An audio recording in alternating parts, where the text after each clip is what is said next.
কাউকে বারবার মেসেজ করছো, কল করছো, কিন্তু সে বারবারই তোমায় ইগনোর করছে।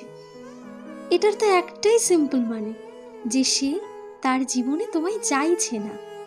অথচ তুমি কিন্তু বারবার তার পিছনেই ছুটছো। কিন্তু কেন? তোমার কোনো সেলফ রেসপেক্ট নেই? তুমি একবার তোমার জীবনটাকে একটু অ্যানালাইসিস করে দেখোই না। তোমার জীবনেও তো এমন অনেক মানুষ আছে যারা তোমার সঙ্গ চায়, তোমার ভালোবাসা চায়, তোমার সময় চায়, তোমার অ্যাটেনশন চায়। অথচ তুমি তাদের বাদ দিয়ে তার পিছনেই ছুটছো, যার কাছে তোমার কোনো দামই নেই।